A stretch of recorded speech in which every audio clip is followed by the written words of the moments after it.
Hear me okay in the back? Good. First of all, welcome. Thank you for coming. Happy birthday, Texas. 90 years today. When Ruth asked me to do this presentation, I had a little hesitation because I wasn't sure how many people would come. I didn't know how much interest there'd be in a fairly small piece of history. But at any rate, you're here. If you grew up in Texas, you probably know at least some of the story, maybe most of it. But if you're not, I think you'll find it's a very interesting story. And my daughter gave me a Republic of Texas hat for Christmas. I'm going to put that on just for a minute. And we'll get started. So there's some perspectives about Texas that I want to begin with.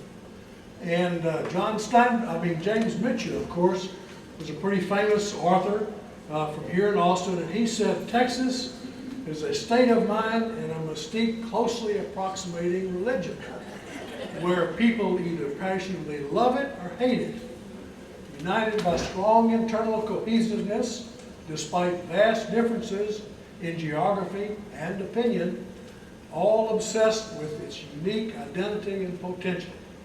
That's what Misher had to say. Now, in 1836, Davy Crockett left Tennessee to come to Texas, and here's what he told them as he was leaving. You may all go to hell, and I will go to Texas. And there's a Union general named Philip Sheridan, and he had something to say about Texas too. He said, if I owned Texas and all hell, I would rent out Texas and live in hell. You know, they say, what can you expect from a Yankee? So there's some perspectives. It's really about a 15-year period of time, and it's pretty momentous. It started in 1821 or thereabouts, and if you looked at a Spanish map of that time, you'd see what today is Texas, no shape of course, and you'd see a couple of little towns and some roads, and then there'd be those words, Tierra Despoblada, pasted all over the rest of it. Desolate lands. That's what it was for the most part in 1821. And 15 years later, Texas is what enabled the United States to complete its manifest destiny, to go all the way to the Pacific Ocean. So that's today's story. I want to start like Missioner, and that's back for a ways. We're going to begin with a brief review of Texas history. We know that people have been in Texas for at least 22,000 years. We've got that archaeological information up at the Galt site, which is, on the other side of Georgetown. Some of you have been there. We've had Westminster trips go there. It's a really interesting site. And so we've been here for a long time, people have. When the Europeans first showed up, the Native Americans were distributed about like that. Out here in the plains, we didn't have horses yet, and so they were largely Apache tribes over in the Great Plains. In far west Texas were primarily a tribe called the Humanos. They had moved in from New Mexico. Over in East Texas were various Caddo tribes, and along the coast you had Attakapas and Carancos along the coast. Those people came in from the Caribbean islands. And then there in the brush country of South Texas, you just had a bunch of hunter and gatherers, not really specific tribes. And that's what Texas looked like in 1500. The first Europeans to come to Texas were French. LaSalle brought them here in 1685. He came into Matagorda Bay. He went, there's the map. He went in up to Vaca Bay, he went up Garcitas Creek, and he built a fort called Fort St. Louis. And that's some artist's rendition of what it looks like. We're pretty sure because we've done the archaeology there. They built a fort. LaSalle had one ship left, the La Belle, and sure enough it sank in 1686. It's been recovered. You can go down to the Bullitt Museum downtown and see it down there. It's really pretty interesting. So he's got no ship and they're in trouble. and he decides he needs to go for help. So he got him some of his people, and they started to walk to Canada. He never made it out of Texas. Somewhere around Navasota, they had a misunderstanding, and his own men killed him. And they came back to the fort. Didn't last long. The Karancos pretty much destroyed all the adults. A few of the kids were adopted by some of the Indian women. There were a few survivors, but not too many. And in 1689, that's the end of LaSalle. The Spaniards found out about that. They didn't know about his demise yet, and they wanted nothing to do with a bunch of French people in their future Texas. So they caused a bunch of entradas, is the word. It's expeditions into Texas from Mexico. They started in 1689 and they went all the way to 1722. Their main purpose was to destroy LaSalle settlement. They found it, but it was already been destroyed by the Karancos, so it didn't need to do much there. They went on to East Texas. They built missions and forts by them, and so they were going to settle to keep the French out. They were also planning on converting the Indians. So as well as having soldiers, priests came along with them so that they could convert the Indians. Now, most people don't realize how many missions there actually were in Texas. Every one of those solid squares is a mission. They weren't all very long-lived, but they were all missions. And the open white, or the white squares, were the presidios, or the forts that they built next to the missions to protect it from the Indians. So there's really quite a bit of mission activity by the Spanish. By the 1720s, the Spanish began to actually colonize Texas. And they ended up with three, I'm going to call them military civilian communities, because it was a fort, some soldiers, and then some civilians, usually the families of the soldiers. And San Antonio was a big one. And then La Bahia, today's Goliad, was one. And then all the way out in East Texas was Nacogdoches.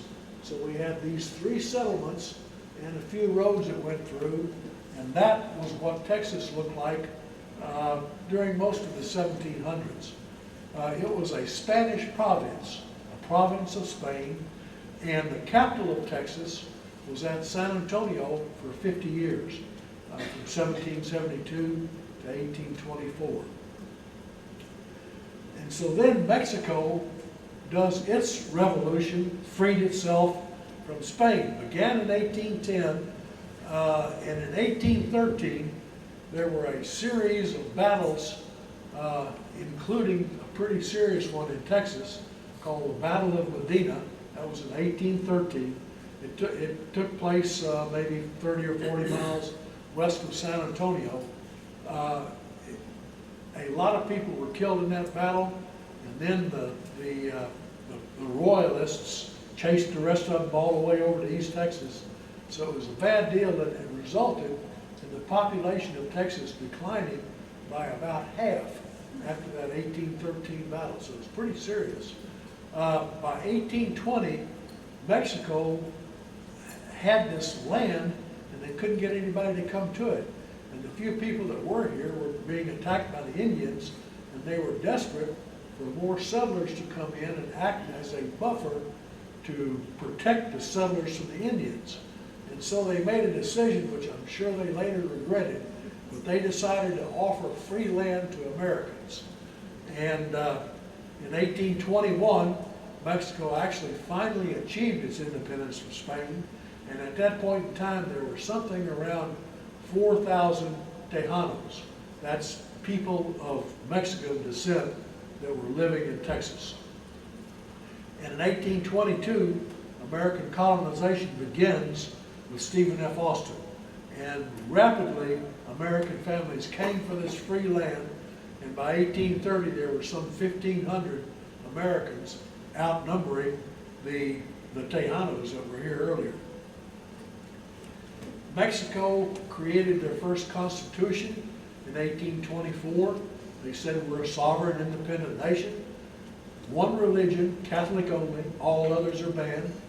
They adopted a federal representative republic. It had an executive branch, two legislative branches and a judicial branch patterned just about like the United States. And they included Texas and Coahuila as a single state because there wasn't sufficient population in Texas at that time for it to be a state on its own. So that's the Mexican Constitution of 1824. The Americans that were living here were totally happy with that. It was very familiar with them, and they thought, that's great, we like it. So then there was a colonization law that the country of Mexico put out, and they said that states will establish the regulations for giving out land grants to people that come in. And they said that whatever we do is going to be permanent until about 1840, unless something else happens. So our state, which again was the joining of Coahuila and Texas, we formed our colonization law, and we decided that we would give land, 1 league of land to ranchers. 4,428 acres you got for free if you were going to run cattle. If you wanted to farm, you got a labor, which is 177 acres on some running water, so you could use it for irrigation. So it's extremely attractive for people. It's free, basically. I think they had to pay 12 cents an acre for the paperwork or something like that. And so they appointed these people called impresarios to be the person in charge of bringing in these new people. And they were the ones that were going to be the immigration agents. They said, we're going to give you a 10-year tax holiday, and we, the state, will provide protection against Indian attacks on your property and stuff like that. So that was the Texas first colonization law. Slavery was an issue, and slavery, there wasn't much slavery in Mexico all through this time, a little bit, but not much. So it began to wind down in Mexico in 1823.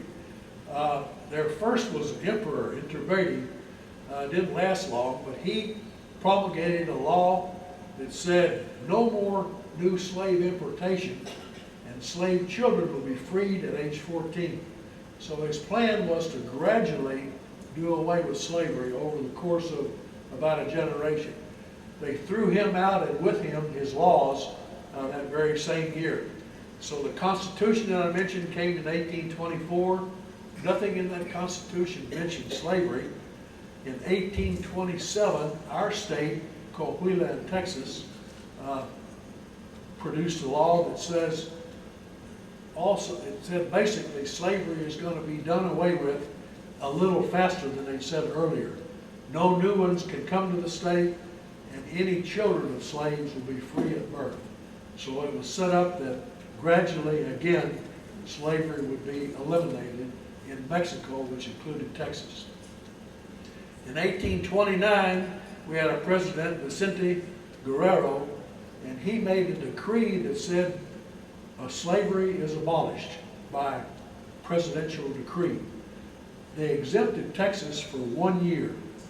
And the people who owned slaves, the Americans who owned slaves in Texas, could see the handwriting on the wall, and so they converted most of their slaves to indentured servants for life, which didn't change very much except their status no longer officially was as a slave. In 1828, Mexico already knew they were in trouble with all these Americans that were coming in. And so the president, Guadalupe Victoria, decides he's going to send a boundary expedition into Texas to check out a few things. And so he appointed this guy Turan to lead a scientific and a boundary expedition to Texas. Their job was to look and record the natural resources, find out about the Indians, what do we have with the Indians, find out how many Americans there are in Texas, and find out what they think about living in Mexico. And also, while you're over there, the boundary of Texas was between the Sabine River. It was a straight line up from the Sabine River to the Red River. And so Turan was to check that line out and see where it was. So he made his expedition. He went back to Mexico. He wrote a report. And here's what he said. He said, we must take strong measures to keep the United States from acquiring Texas. They're sending in all those people, and pretty soon there's going to be enough of it to just take it away from us in Mexico. He said you need to send some soldiers and put them around these settlements to keep them in order. And we have to have closer trade ties with Mexico because most of the Americans were trading with the United States. So he wanted to cut that off, and then he wanted to encourage more Mexican and European settlers and fewer or no Americans. So these suggestions got incorporated into a law which is known as the Law of April 6, 1830. There's what it looks like.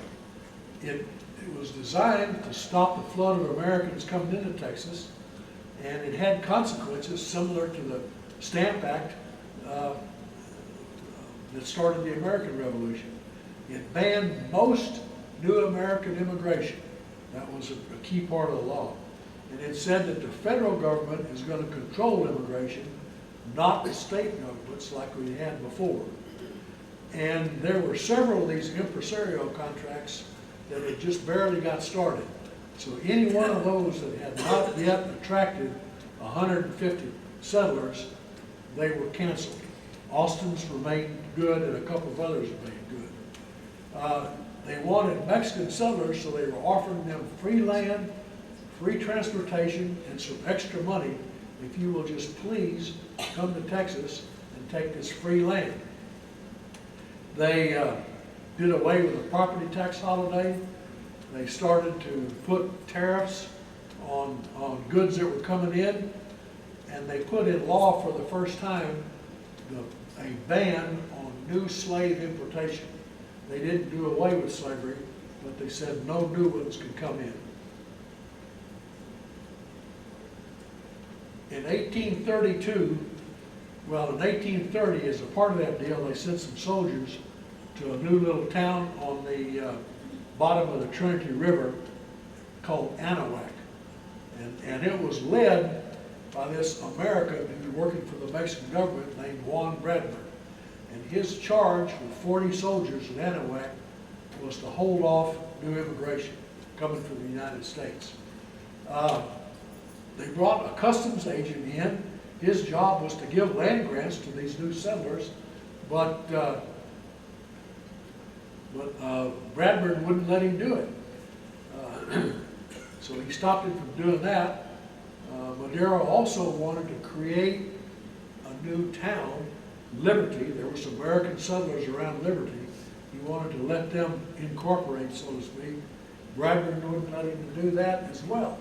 So even the Mexican agents were having problems with this Bradburn guy. Well, who shows up but a hothead from South Carolina named William Barrett Travis, a young man that was full of it. He comes in, he first went to San Felipe, he found out what was going on. He says, I'm going to Anahuac and straighten it out. So he did. He arrived, he confronted Bradburn, and with him, he brought some Texans, or Americans, and they went to a little bayou that was right near Anahuac called Turtle Bayou, and they wrote down some things they believed in. They're called the Turtle Bayou Resolutions. And they said, we still want to be in Mexico, but we only want to be under the 1824 Constitution. We don't like this new law you put on us. We support the federal government, and we support this guy Santa Anna, who at that time was a friend. He was on our side, if you will. And they also sent for some reinforcements. Meanwhile, Bradburn calls for help for some Mexican soldiers out of Nacogdoches. These soldiers came down towards Anahuac. They were met by this group of Americans that Travis was leading, and they didn't have a fight. They had a discussion. And the Mexican guy said, okay, I agree with you. I agree with your Turtle Bayou resolutions. He told Bradburn he got to turn Travis out of jail, which he did. Bradburn left, and the Mexican army left. So by late 1832, there's no more Mexican presence in East Texas. That allowed several other things to take place. part of the same deal, these Texans that went back to Brazoria, they wanted to bring some cannons to Velasco to create in that what became a battle. So they went to Brazoria, they got the cannons, they put them on the boat, they're going down the Brazos River. When they got to the end of the Brazos, there's a Mexican fort called Velasco. The soldiers in the Mexican fort would not let them pass.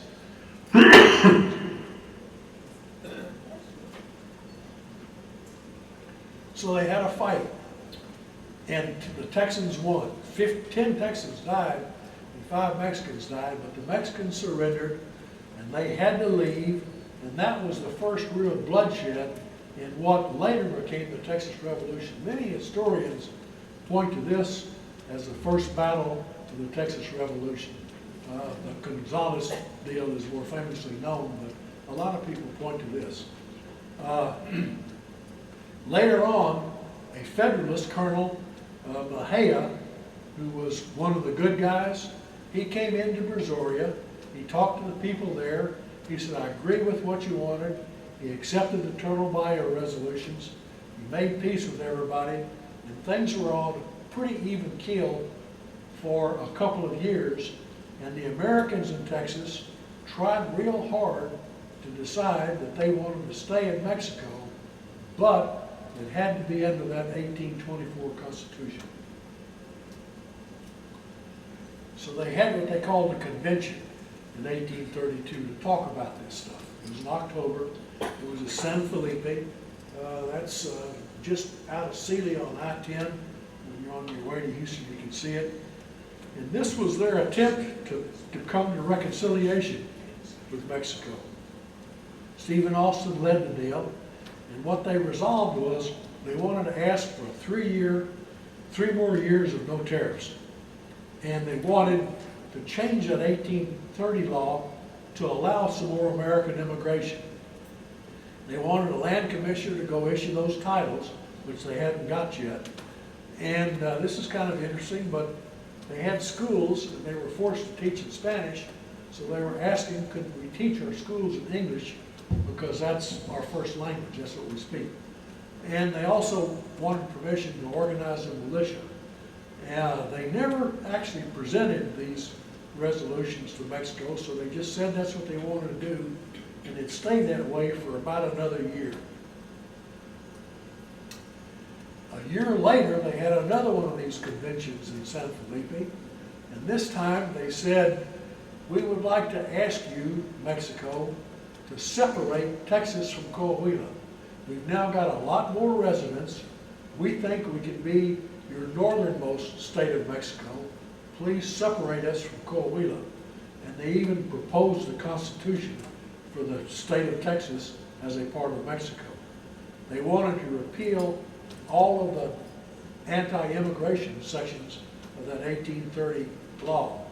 They asked for some more defense from Indians.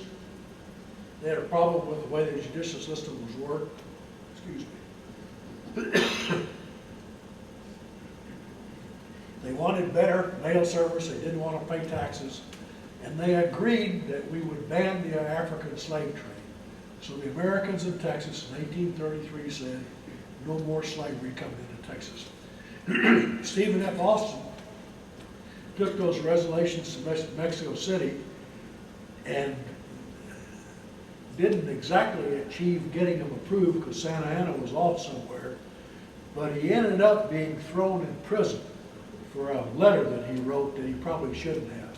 They put him in prison in Mexico City for almost a year and a half. So that happened in 1833.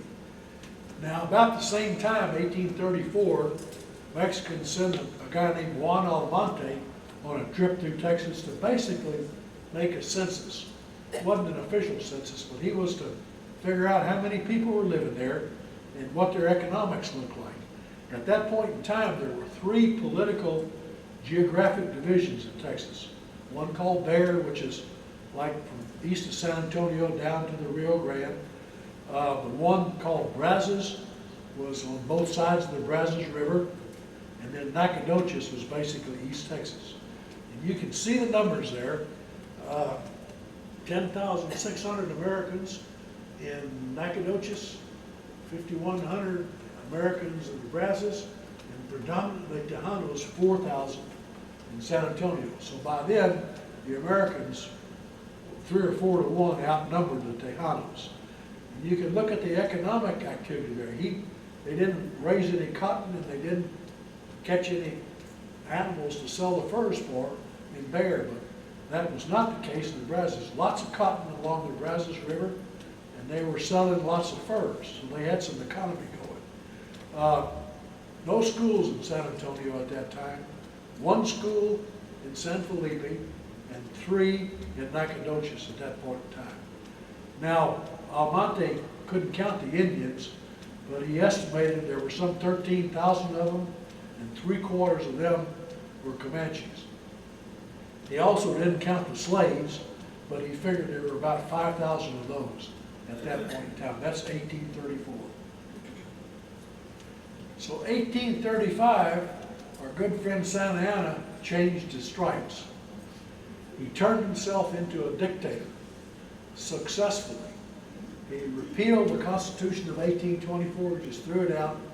He created a centrist government with him as a dictator, dissolved the state legislatures, and here is a quote that he made. He said, "I threw up my cap for liberty with great ardor and perfect sincerity, but very soon found the folly of it.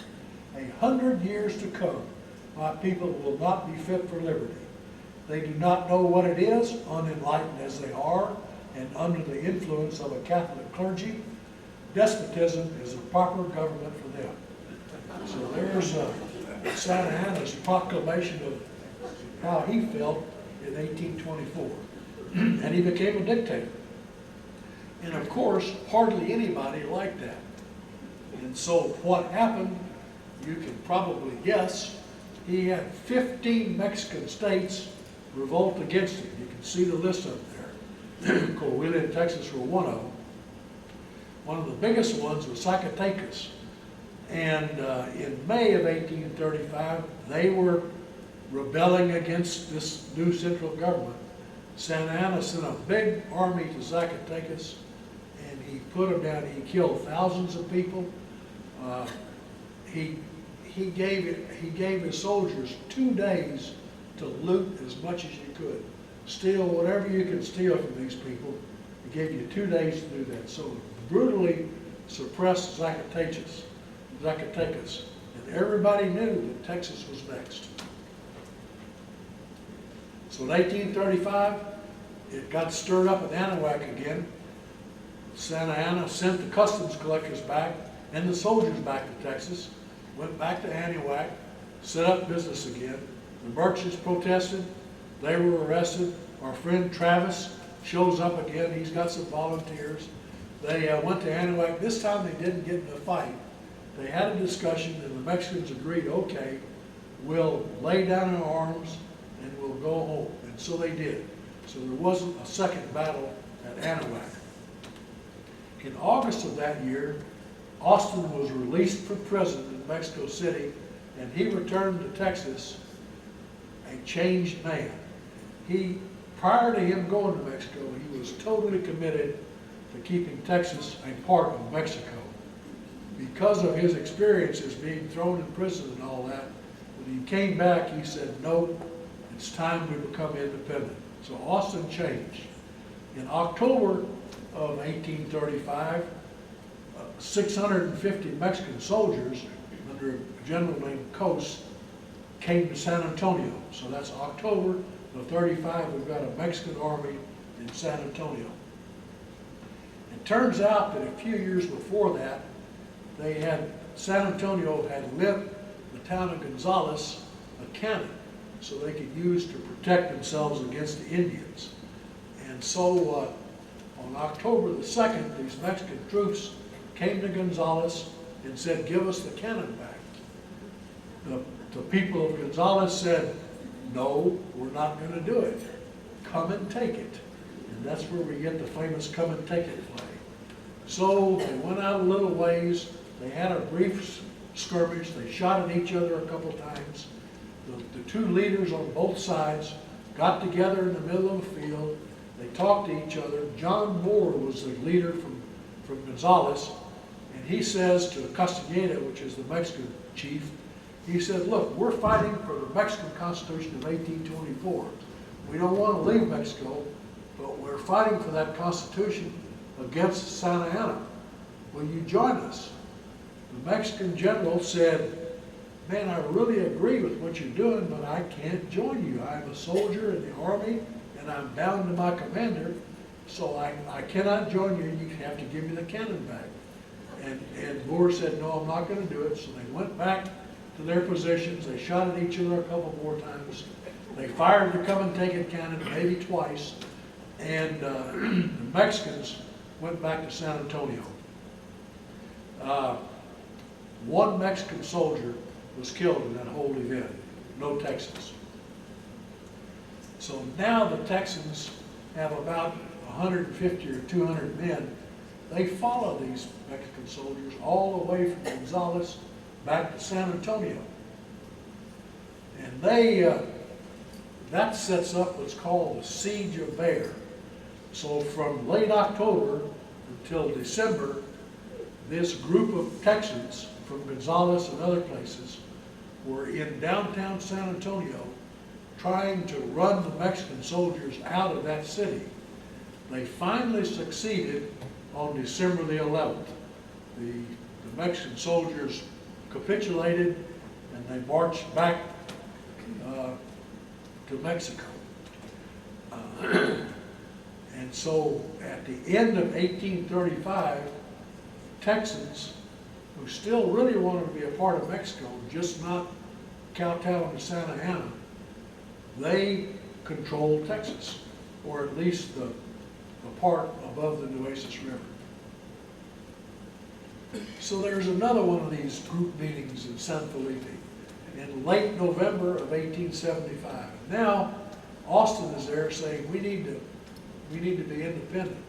There were a lot of the Americans who said, well, not so much if we can just convince them to go back to that Constitution. So they discussed the positions, they reached a compromise, and what they asked for is we support the 1824 Constitution, but we're not going to abide with Santa Anna the dictator. We don't recognize Santa Anna's right to govern Texas, and we'll be at war as long as he's here. But if you, Mexican government, will uphold the Constitution of 1824, we'll be happy to stay a part of Mexico and be a part of that. So they printed these stuff up, and they printed it in Spanish because that's what they were supposed to do. So there's the Constitution of 1825, 1835's Declaration. All right, here we go. Santa Anna now is going to get this stuff straightened out in Texas. So he brings 6,000 soldiers into the state, and they head for San Antonio. And he and the first group of them arrived on February the 23rd.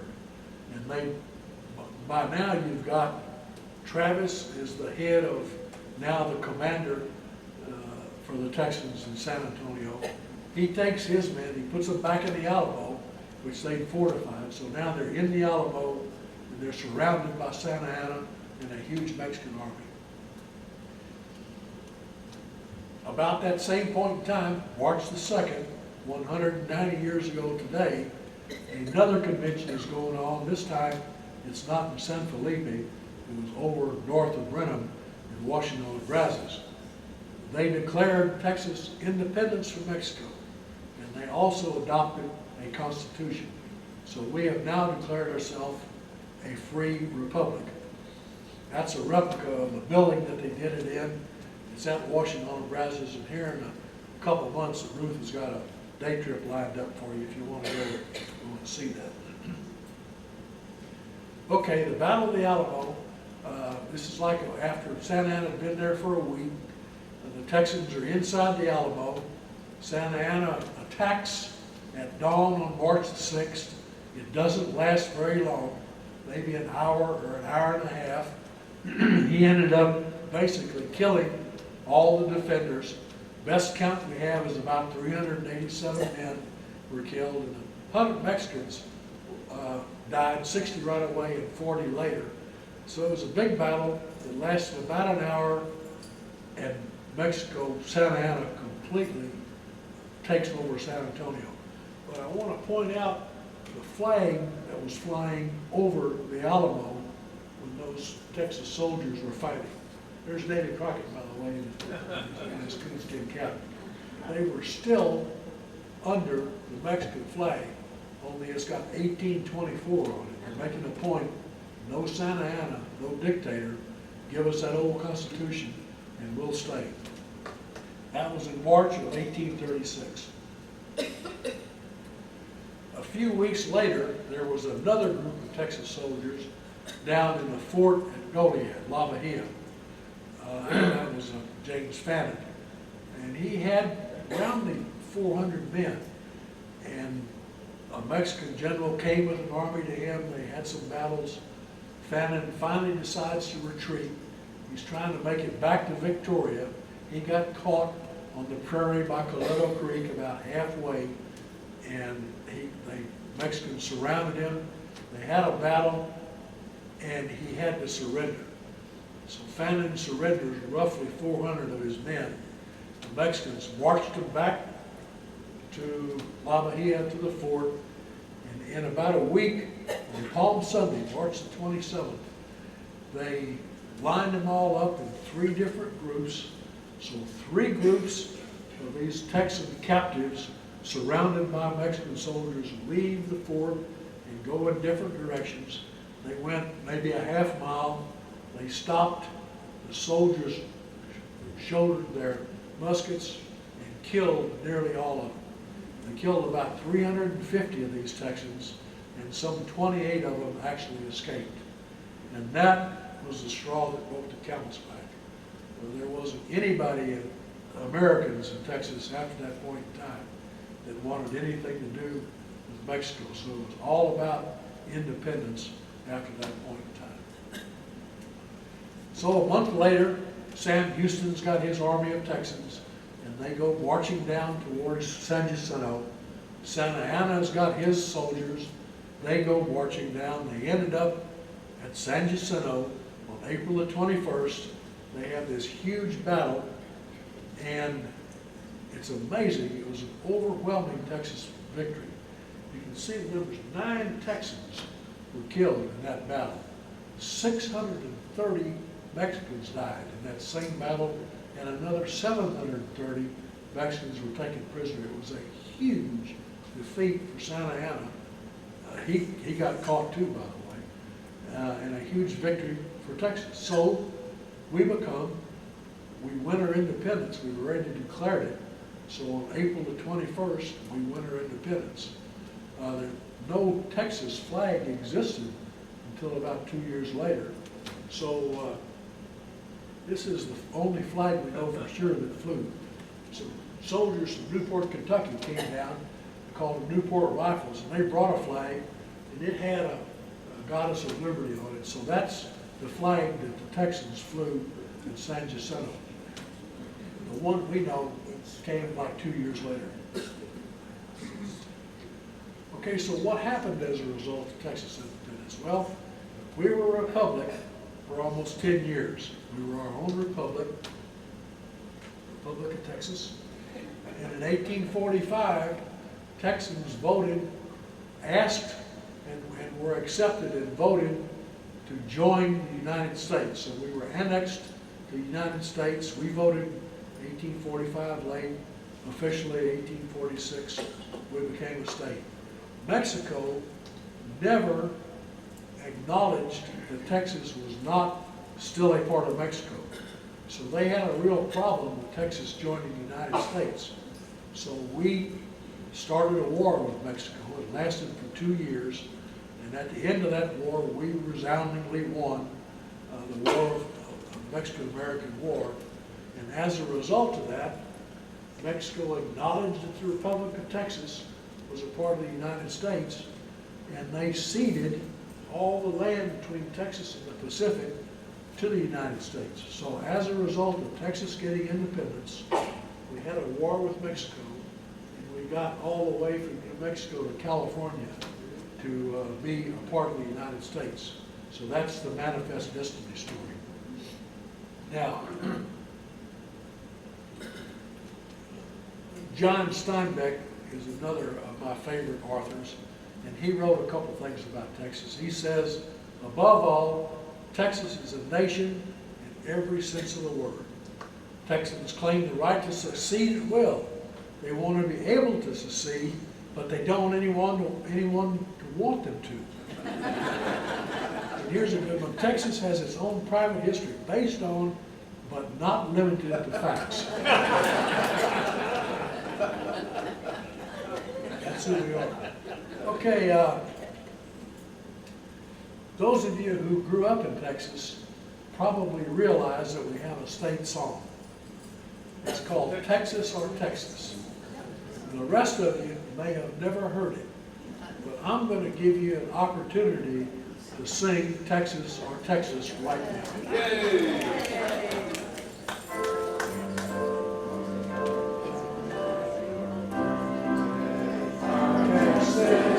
All hail the mighty state. Texas, our Texas, so wonderful, so great. Oldest and grandest, withstanding every test. Oh, empire wide and glorious, you stand supremely blessed. And keep you brave and strong, that you may grow in power and worth throughout the ages long. Happy Texas Independence Day.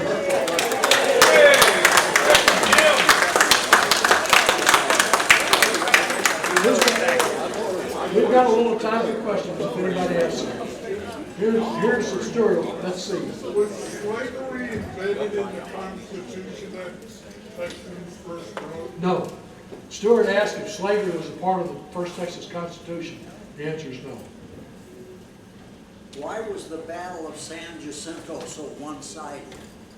Why was the Battle of San Jacinto so one-sided? Texans who do history are not always talking about facts. The reason that it was so one-sided is because we were such darn good soldiers. 736. Beat the Dickens out of us. 736. That's true. Yes. We attacked during siesta. Yeah, that's another reason. They took an afternoon nap, and that's what we did. You know that battle flag is behind the Speaker of the House. That's true. The battle flag is behind the Speaker of the House. Other questions? Okay. Whoops, there's one over here. Yes, sir. With the other flag from the Alamo, we're still trying to get back. It's in Mexico City. Yeah, there was a flag that was captured at the Alamo. It wasn't a Texas flag, but it was based on that. And the Mexicans took it. It's in Mexico City today. We've asked them 100 times. We've said pretty please, and they refuse to give it back to us. So I think it's on display. I think you can go see it. It's not likely they're going to ever give it back. All right, thank you.